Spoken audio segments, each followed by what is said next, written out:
മാന്യപ്രേക്ഷകർക്ക് നമസ്കാരം. ഉത്തർപ്രദേശിന് തൊട്ടു പിന്നാലെ മഹാരാഷ്ട്രയും ബുൾഡോസർ നടപടിയുമായിട്ട് രംഗത്തെത്തിയിരിക്കുന്നു.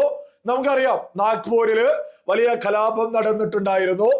ഔറംഗസീബിന്റെ ശവകുടീരവുമായി ബന്ധപ്പെട്ട്, ഖബറുമായി ബന്ധപ്പെട്ട് ഒരു പറ്റം ജിഹാദികള് വലിയ രീതിയിലുള്ള കലാപമായിരുന്നു നാഗ്പൂരിൽ നടത്തിയിട്ടുണ്ടായിരുന്നത്. ഇതുമായി ബന്ധപ്പെട്ട് മഹാരാഷ്ട്രയുടെ മുഖ്യമന്ത്രി ദേവേന്ദ്ര ഫഡ്നാവിസ് കഴിഞ്ഞ ദിവസങ്ങളിൽ ഒരു പ്രഖ്യാപിച്ചിരുന്നു. അദ്ദേഹം കൃത്യമായിട്ട് മുന്നോട്ട് വെച്ചിട്ടുണ്ടായിരുന്നത് ഈ കലാപകാരികളായിട്ടുള്ള ഒരാളെയും വെറുതെ വിടില്ല, പ്രത്യേകിച്ച് പോലീസുകാരെ ആക്രമിച്ച ഒരാളെയും വെറുതെ വിടില്ല. പൊതുമുതലിൽ നശിപ്പിച്ചിട്ടുള്ളതിന്റെ സകല ചിലവുകളും ഈ പറയുന്ന കലാപകാരികളിൽ നിന്ന് തിരിച്ച് അടപ്പിക്കും. അത്തരത്തിൽ തിരിച്ചടയ്ക്കാത്ത ആളുകളുടെ സ്വത്തുവകകൾ കണ്ടുകെട്ടും. ആവശ്യമെങ്കിൽ ബുൾഡോസർ നടപടികളും ഇത്തരം കലാപകാരികൾക്ക് നേരെ ഉണ്ടാവുമെന്ന് കഴിഞ്ഞ ദിവസങ്ങളിലാണ് മഹാരാഷ്ട്രയുടെ മുഖ്യമന്ത്രി ദേവേന്ദ്ര ഫഡ്നാവിസ് പ്രഖ്യാപിച്ചിരുന്നത്. ലേറ്റസ്റ്റ് ആയിട്ട് മണിക്കൂറുകൾക്ക് മുമ്പ് മഹാരാഷ്ട്രയിൽ നിന്ന് വാർത്തകൾ പുറത്തു വന്നുകൊണ്ടിരിക്കുന്നു. നാഗ്പൂരില് കലാപം നടത്തിയതിലെ പ്രധാനപ്പെട്ട പ്രതിയായിട്ടുള്ള ഫഹീം ഖാന്റെ വീട് ബുൾഡോസർ നടപടി, അതായത് ഈ പറയുന്ന ഫഹീം ഖാന്റെ വീട് ഇടിച്ച് പൊളിച്ചിരിക്കുന്നു. ഇതുമായി ബന്ധപ്പെട്ട് കൃത്യമായിട്ട് ഇതുമായി ബന്ധപ്പെട്ട് നഗരസഭ മുന്നോട്ട് വെക്കുന്നത് ഈ വീടിന് അതായത് ഈ വീട് നിർമ്മിക്കുന്നതിനുള്ള പ്ലാനിന് അനുമതി നഗരസഭ കൊടുത്തിട്ടില്ലായിരുന്നു. അനുമതിയില്ലാതെയാണ് ആ വീട് പൊക്കിയിട്ടുള്ളത്. അതുകൊണ്ടാണ് ഞങ്ങൾ അത് ഇടിച്ചു പൊളിച്ചത് എന്ന് വ്യക്തമാക്കി നഗരസഭ മുന്നോട്ട് വെച്ചിരിക്കുന്നു. നിയമപരമായിട്ട് തന്നെയാണ് ഈ പ്രതിയുടെ വീട് ഇടിച്ച് പൊളിച്ചിട്ടുമുള്ളത്. അപ്പൊ പലരും ചോദിക്കും, ഇത്രയും കാലമായിട്ട് പ്ലാൻ ഇല്ലാഞ്ഞിട്ട് ഈ സമയത്ത് തന്നെ എന്തിനാണ് പൊളിച്ചത് എന്നൊക്കെ. അവരോടൊക്കെ പറയാനുള്ളത്, നമ്മുടെ നാടിനോടും നമ്മുടെ രാജ്യത്തോടൊക്കെ കൂറു പുലർത്തി മുന്നോട്ട് പോകുന്ന സാധാരണക്കാർക്ക് പരമാവധി വിട്ടുവീഴ്ചകൾ സർക്കാരുകൾ, നഗരസഭകൾ, സംവിധാനങ്ങൾ ചെയ്യാറുണ്ട്. എന്നാൽ ഈ ജിഹാദി, ഈ പ്രതിയൊക്കെ നമ്മുടെ നാടിനെ, നമ്മുടെ രാജ്യത്ത് തന്നെ വലിയൊരു കലാപം ഉണ്ടാക്കാൻ ശ്രമിച്ചത് കൊണ്ട് തന്നെയാണ് നിയമപരമല്ലാതെ ഉണ്ടാക്കിയ ഈ പ്രതിയുടെ വീട് ഇടിച്ച് പൊളിച്ച് നിരത്തിയിട്ടുള്ളത്.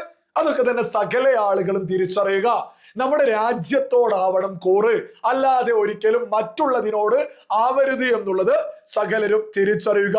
നിങ്ങളൊന്ന് ആലോചിച്ചു നോക്കൂ, ഈ ഔറംഗസീബിന്റെ ഖബറിന്, ശവകുടീരത്തിനൊക്കെ വേണ്ടിയിട്ട് എന്ത് ഉണ്ടക്കാണ് ഈ ജിഹാദികളൊക്കെ കലാപവുമായിട്ട് രംഗത്തിറങ്ങുന്നത്? ഈ ഔറംഗസീബിനെയൊക്കെ എന്തിനാണ് മഹാനാക്കുന്നത്? എന്ത് യോഗ്യതയാണ് ഈ ഔറംഗസീബിനൊക്കെ ഉള്ളത്? നിങ്ങളൊന്ന് ആലോചിച്ചു നോക്കൂ. സ്വന്തം പിതാവിനെ 8 വർഷത്തോളം വീട്ടുതടങ്കലിൽ വെച്ച സ്വന്തം സഹോദരങ്ങളെ നമ്മൾ മനസ്സിലാക്കണം. ഈ ഔറംഗസീബിന്റെ പിതാവ് എന്ന് പറയുന്നത് ഷാജഹാനാണ്. ഈ ഷാജഹാന് 4 ആൺമക്കളാണ് ഉണ്ടായിരുന്നത്. അതിലെ ഒരുവനാണ് ഈ പറയുന്ന ഔറംഗസീബ്. ഈ ഔറംഗസീബിന്റെ മറ്റുള്ള സഹോദരന്മാര് എന്ന് പറയുന്നത് അടുത്ത ആള് ദാരാഷിക്കോവ്, അതേപോലെ തന്നെ ഷാഷൂജ, അതേപോലെ തന്നെ മറ്റൊരു സഹോദരനാണ് മുറാദ്. ഈ 4 പേര്, ഔറംഗസീബ് ഉൾപ്പെടെയുള്ള ഈ 4 ആൺമക്കളാണ് ഷാജഹാൻ ഉണ്ടായിരുന്നത്. ഷാജഹാൻ ഒരു സുപ്രഭാതത്തിൽ അസുഖം വന്നതിനെ തുടർന്ന് ഈ വലിയ രീതിയിൽ ഒരു കിടപ്പിലായി. ആ സമയത്ത് ഈ ഔറംഗസീബ് എന്തായിരുന്നു ചെയ്തത്?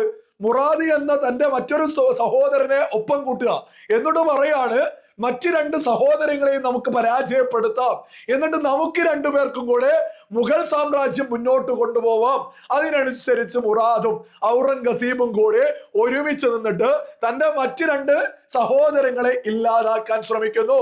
അതിന്റെ ഭാഗമായിട്ട് ഷാഷൂജ പേടിച്ച് ഇവരോട് യുദ്ധം ചെയ്ത് പരാജയപ്പെട്ട് മറ്റൊരു സ്ഥലത്തെത്തി മറ്റൊരു രാജാവിനാൽ കൊല്ലപ്പെടുന്നു. അതിനുശേഷം ഈ പറയുന്ന ദാരാഷിക്കോവിനോട് പല സമയങ്ങളിൽ ഈ ഔറംഗസീബ് ആക്രമണം നടത്തുന്നുണ്ട്. ഒടുവിൽ ഈ പറയുന്ന ഈ ദാരാഷിക്കോവിനെയും ഔറംഗസീബ് കൊലപ്പെടുത്തുന്നത്. അതുവരെ ഒപ്പം കൂട്ടിയിരുന്ന മുറാദിനെയും ഈ പറയുന്ന ഔറംഗസീബ് തന്നെ കൊലപ്പെടുത്തുന്നു. തന്റെ സ്വന്തം സഹോദരങ്ങളെ കൊലപ്പെടുത്തിയിട്ട് തന്റെ പിതാവിന്റെ സാമ്രാജ്യം പിടിച്ചെടുത്ത് എന്നിട്ട് എന്താ ചെയ്തിട്ടുള്ളത്? ഷാജഹാനെ വീട്ടുതടങ്കലിൽ വെക്കുകയും ചെയ്തു. ഷാജഹാന്റെ താജ്മഹൽ കാണിക്കുന്ന തരത്തിലുള്ളൊരു സ്ഥലത്ത് വീട്ടുതടങ്കലില് സ്വന്തം മകൻ പിതാവിനെ വീട്ടുതടങ്കലിൽ വെച്ചു. എന്നിട്ട് സ്വന്തമായിട്ട് വിളിച്ചു പറഞ്ഞു, ആലംഗീർ എന്നുകൂടിയാണ് എന്റെ പേര്. അതായത് ഔറംഗസീബ് ആലംഗീർ, ലോകത്തെ കീഴടക്കിയവനെന്ന് സ്വന്തം പുകഴ്ത്തിയിട്ട് വിളിച്ചു. ഇതൊക്കെ ചരിത്രത്തിലുള്ളതാ. വളരെ ലളിതമാക്കിയാണ് ഞാൻ മുന്നോട്ട് വെക്കുന്നത്. സ്വന്തം സഹോദരങ്ങളെ, സ്വന്തം പിതാവിനെ കൊല ചെയ്ത് ഈ വ്യക്തിയൊക്കെ എങ്ങനെയാണ് മഹാനാക്കാനൊക്കെ ആളുകൾക്ക് തോന്നുന്നത്? അന്നത്തെ കാളി ഉണ്ടാവും. ഇത്തരം മുഗൾ രാജാക്കന്മാർക്കൊക്കെ ഓരോ കാളിമാരുണ്ടാവും. ഈ കാളി പറഞ്ഞു പിതാവിനെ വീട്ടുതലങ്ങളിൽ വെക്കുന്നത് ശരിയല്ല എന്ന്. ആ സമയത്ത് തന്നെ ഈ ഔറംഗസീബ് കാളിനെ അങ്ങ് മാറ്റി മറ്റൊരു കാളിയെ തീരുമാനിച്ചു. ആ സമയത്ത് തന്നെ മക്കയിലെ ഷെരീഫിന്റെ ഒരു പ്രഖ്യാപനം വന്നു. അദ്ദേഹം കൃത്യമായിട്ട് വിളിച്ചു പറഞ്ഞു, നിങ്ങൾ ആലംഗീർ അല്ല, നിങ്ങൾ ലോകത്തെ കീഴടക്കിയവനല്ല, നിങ്ങൾ പിതാവിനെ കീഴടക്കിയവൻ മാത്രമാണെന്ന് പറഞ്ഞുകൊണ്ട് അപമാനിച്ചത് മക്കയിലെ ഷെരീഫാണ്. ഇത് സാധാരണ മുസ്ലിങ്ങളും കൂടി തിരിച്ചറിയണം. സകല സാധാരണ മുസ്ലിങ്ങളും തിരിച്ചറിയണം. മക്കയിലെ ഷെരീഫ് പോലും ഈ പറയുന്ന ഔറംഗസീബിനെ അംഗീകരിച്ചിട്ടില്ല. അംഗീകരിക്കാത്തതിന്റെ കാരണം സ്വന്തം പിതാവിനെ തടങ്കലിൽ വെച്ച് കൊലപ്പെടുത്തി, സഹോദരങ്ങളെ കൊലപ്പെടുത്തി. സകല ആളുകളും ഈ യാഥാർത്ഥ്യങ്ങളൊക്കെ തിരിച്ചറിയണം. യഥാർത്ഥത്തിൽ ഔറംഗസീബിനെയൊക്കെ പിന്തുണയ്ക്കുന്നവർ നാളെ തിരുവനന്തപുരത്ത് അഫാൻ എന്ന ഒരു കൊടും ക്രൂരൻ സ്വന്തം സഹോദരനെ കൊലപ്പെടുത്തി നമ്മൾ കണ്ട്, മാതാവിനെ വെട്ടി പരിക്കേൽപ്പിച്ച് ബന്ധുക്കളെയൊക്കെ തന്നെ കൊലപ്പെടുത്തുക. ഈ ഔറംഗസീബിനെയൊക്കെ പിന്തുണയ്ക്കുന്ന ആളുകൾ നാളെ തിരുവനന്തപുരത്ത് അഫാന് വേണ്ടിയിട്ടും സ്മാരകം ഉണ്ടാക്കൂലേ?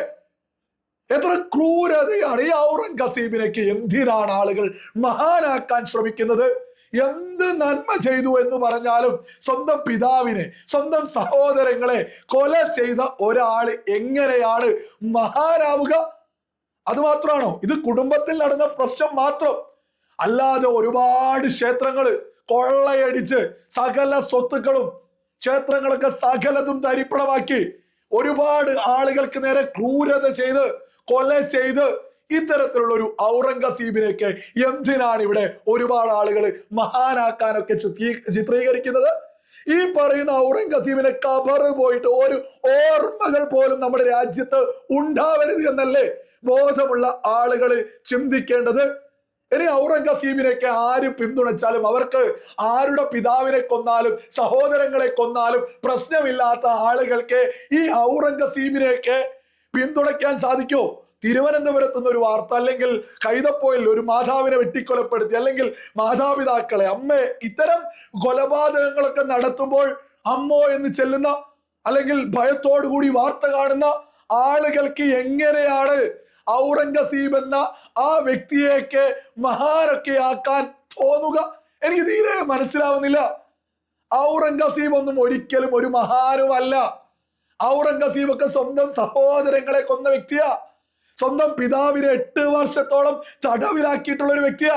ആ വ്യക്തിക്കൊക്കെ വേണ്ടിയിട്ട് ആര് കലാപത്തിനിറങ്ങിയാലും വീടല്ല സകലതും പൊളിച്ച് അവരെയൊക്കെ കാലാകാലവും ജയിലിൽ ഇട്ടില്ലെങ്കിൽ ഈ രാജ്യത്ത് സമാധാനം ഉണ്ടാവില്ല എന്നുള്ളതിൽ ഒരു തർക്കവും ആർക്കും തന്നെ വേണ്ട. കൂടുതൽ വാർത്തകളും വിശേഷങ്ങളും നിങ്ങളിലേക്ക് എത്താൻ ABC മലയാളം സബ്സ്ക്രൈബ് ചെയ്യുക, ബെൽ ബട്ടണും അമർത്തുക.